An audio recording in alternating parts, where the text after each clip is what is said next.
वज़ीर मुमलिकत बराए इत्तलात व नशरियात मुझे ज्वाइन कर रहे हैं फ़ारूक हबीब साहब। अस्सलाम वालेकुम, बहुत बहुत शुक्रिया फ़ारूक हबीब साहब आपका। फ़ारूक हबीब साहब, ऑपोजिशन हुकूमत एक दूसरे के ख़िलाफ़ मार्च खेल रहे हैं। पीपल्स पार्टी ने आज से आप लोगों के ख़िलाफ़ लॉन्ग मार्च शुरू किया है, कल से आप लोगों ने उनके ख़िलाफ़ लॉन्ग मार्च शुरू कर रखा है। आप लोगों ने किस तरह वेलकम करना है पीपल्स पार्टी को?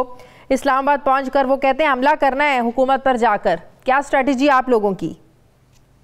देखिए, हमें इनके मार्च से कोई फ़र्क नहीं पड़ता। ये इनका लॉन्ग मार्च नहीं है, ये इनका शॉर्ट मार्च होने जा रहा है। आप ये देखें कि इन्होंने करना क्या है, ये किसके लिए मार्च करना चाहते हैं। ये पापड़ वाले को, फलूदे वाले को नाम के ऊपर जो आसिफ अली जरदारी ने लूट मार की हुई है, ये उस दौलत को बचाने के लिए जो है वो मार्च करना चाहते हैं। असल में तो हमने जो सिंध की आवाम के लिए सिंध हकूक मार्च शुरू किया हुआ है, जो वहाँ पर इन्होंने पिछले 13 साल के अंदर जो ज़ख़ीरा अंदोज़ों, गरा फरोशों, माफियाज, टैंकर माफियाज, वडेराज, लाकानूनियत, पुलिस स्टेट जो बनाया हुआ है इन्होंने सिंध को, वहाँ पर सिंध के लोगों को दबा के रखा हुआ है। आज़ादाना तौर के ऊपर वो अपना फैसला नहीं कर पाते। हम उनकी आवाज़ बन के जो है वो बाहर निकले हैं। जो हमारा सिंध हकूक मार्च चल रहा है, और मैं समझता हूँ बड़ी कामयाबी से उसको वहाँ की सिंध की आवाम में पजीराई मिल रही है। बिलावल के पास अवामी एजेंडा कोई नहीं है। लेकिन आप लोग किस बुनियाद पर मार्च कर रहे हैं? आप लोगों का एजेंडा क्या है? हमारा एजेंडा बड़ा वाज़ेह है। हमारा एजेंडा ये है कि पिछले मुसलसल साढ़े 13 साल से इनकी हुकूमत है, उसमें से 5 साल इनको वफाक में भी हुकूमत मिली थी। ये सिंध को तो जो है वो पेरिस और फ्रांस बना देते, वहाँ तो गुर्बत का खात्मा कर देते, वहाँ के हॉस्पिटल ठीक हो जाते, वहाँ पर अंधेर नगरी चौपट राज ना होती, वहाँ पर जो चोरी चकारी 20-20 अरब रुपए की गंदम चूहे खा जाते हैं। शादिया कौन से चूहे पाल रखे हैं इन्होंने जिनके पेट नहीं भरते, जो 20-20 अरब की गंदम वहां से खा जाते हैं, जो क्लिफ्टन में जरदारी हाउस के अंदर बैठे हुए हैं। फिर तो इनके पास की जादू की छड़ी है, इनका चिराग है कि इतना सब कुछ होने के बावजूद भी पिछले 15 सालों से बैठे हुए हैं। और जाहिर है अवाम के वोट लेके बैठे हुए हैं ना, अवाम का मैंडेट है उनके पास सिंध में। नहीं, देखें, वहां पर मैंने आपको पहले जिस तरह कहा कि इस तरह इन्होंने वहां पर लोगों को दबा के रखा हुआ है कि लोग अपना आज़ादाना फैसला नहीं कर पाते। लोग चाहते हैं कि सिंध में जो है वो पीटीआई की जमात जो है वो उनके आवाज़ बने, मुतहरक हो। यही वजह है कि कमर कस के जो है वो हमारी क़यादत सिंध के अंदर मौजूद है। सिंध की कल वहाँ पर उन्होंने घोटकी से सखर गए हैं, आज सिंध के दीगर अजला के अंदर मौजूद है। हर अजला से होते हुए 6 मार्च को वो कराची पहुँचेंगे। सिंध के हकूक़ के लिए, सिंध की आवाम के लिए पूरी आवाज़ को बुलंद किया जा रहा है। और आप देखेंगे कि किस तरीके से जो है वो आवाम इस हवाले से जो मोबिलाइजेशन हो रही है, लोगों के अंदर एक अवेयरनेस आएगी।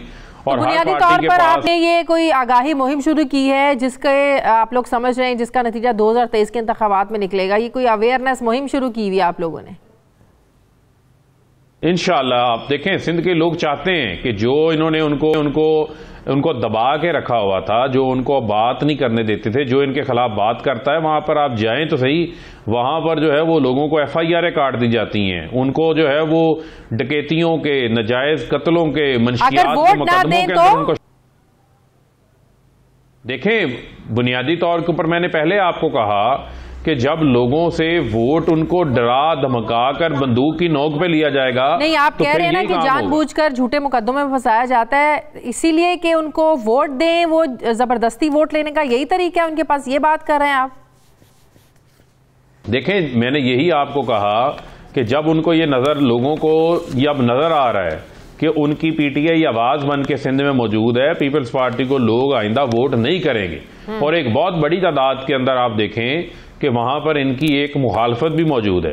सिर्फ उस मुखालफत को लीडरशिप फराहम करने की जरूरत थी जो हमने फराहम कर दी। अच्छा, हबीब साहब, राना सनाउल्लाह ये दावा करें कि असम्बलियां तोड़ने की जो समरी है उस पर प्राइम मिनिस्टर ने दस्तखत कर दिए हैं, इत्तेहादियों के साथ उनके मामला तय हो गए हैं, तो हुकूमत तो इस लिहाज से डगमगा रही है।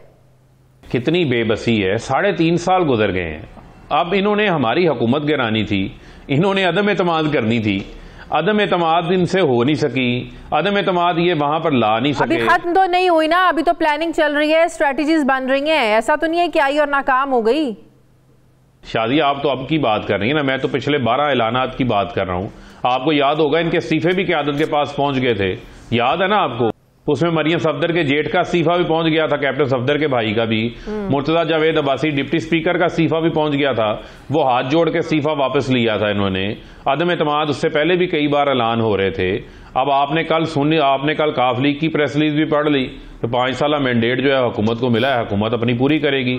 मोदी के बयान नहीं तो फिर आनिया जानिया जो लगी हुई हैं, जो खाने चल रहे हैं ऑपोजिशन को जो है ना, वो आपके इत्तेहादी अपोजिशन को भी राम कर रहे हैं, आपको भी तसल्लियां दे रहे हैं, मोनिस इलाही भी तसल्लियां देते हैं, परवेज़ इलाही साहब भी ये कहकर तसल्लियां देते हैं कि 5 साल मैंडेट है, ये मुद्दत पूरी होनी चाहिए। तो ऐसा कौन सा पैमाना है जिसे जांचा जा सके कि इत्तेहादी किसके साथ चलना चाहते हैं, किसके साथ रहना चाहते हैं, किसके साथ सिंसियर हैं? देखें, नहीं, बड़ा वाज़ेह है, 3.5 साल से इत्तेहादी हमारे साथ खड़े हैं, हर बिल के मौके पे खड़े हैं, काबीना का हिस्सा भी हैं, हुकूमत का हिस्सा भी हैं। हमें पता अपने इत्तेहादियों को कैसे लेके चलना है, साथ हम उन्हें लेके साथ चल रहे हैं। लेकिन मेरा एक ये सवाल ये है कि इनको 20 साल बाद ये आदत आ गई, ये कौन सा ऐसे ही असूल है? पिछले 3.5 साल में इन्होंने एक दूसरे को चोर भी कहा, एक दूसरे को सिलेक्टेड भी कहा, एक दूसरे को शो काज नोटिस भी इशू किए, नई सी नई तारीखें भी देते रहे। सिर्फ इनका एक मसला है, वो जो इनको इकट्ठा करता है बार बार, वो है चोरी। उन्होंने देने हैं मसरूर अनवर मकसूद चपड़ासी का हिसाब देना है। 10-10 हज़ार रुपये मुलाजमीन की तनख्वाहों वालों के अकाउंटों में इन्होंने 16-16 अरब रुपया जमा करवाया हुआ है, वो किसी से ढका छुपा है। ये तो इत्तेहादियों के मामलात है ना आप लोगों के साथ, बकौल आपके इत्तेहादी आप लोगों के साथ ही है, लेकिन आप लोगों की पार्टी के अंदर जो लोग हैं जिनके बारे में नून लीग दावा करी कि वो उनके साथ मिले तो सारी कहानी खत्म हो जाएगी, उन लोगों का आप क्या करेंगे जो नून लीग उनके बारे में पॉलिसीज बना रही है कि उनको अकोमोडेट कैसे करना है? बात यह है कि किसी का कोई हमारे रुकन का कोई मामला नहीं है, तमाम अरकान जो है वो हमारे साथ मौजूद हैं।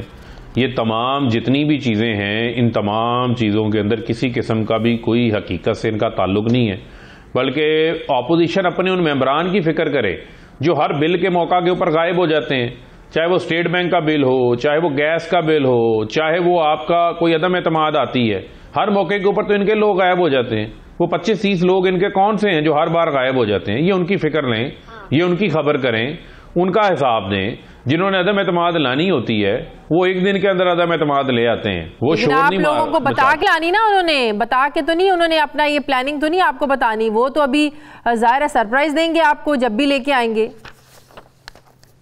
बता के ना लाएं, लेकिन ये हवाई फायरिंग जो हो रही है, उस हवाई फायरिंग से कुछ निकल रहा है? मुझे आप ये बता दें, कुछ भी नहीं निकल रहा। देखिए, अगर हुकूमत इतनी परेशान नहीं है तो सादिक संजरानी साहब चेयरमैन सेनेट भी जाकर मिलते हैं, फिर वज़रा को भी टास्क मिलते हैं, तो फिर अगर इतनी परेशानी है तो आप लोग इतना एक्टिव हुए हैं ना, काफ लीग से भी मिल रहे हैं, फिर आप लोग वजारतें देने की भी बात कर रहे हैं, कुछ तो हलचल है आखिर। नहीं, देखें, कोई परेशानी का मामला इस वजह से नहीं है कि हमने को मुल्क नहीं लूटा हुआ, को हमने चोरी नहीं की हुई, को हमारे बैरूने मुल्क में इमरान खान ने इक़्तिदार में कुछ जायदादें नहीं बना ली हुई। इमरान खान ने तो सादगी की मिसाल कायम की है।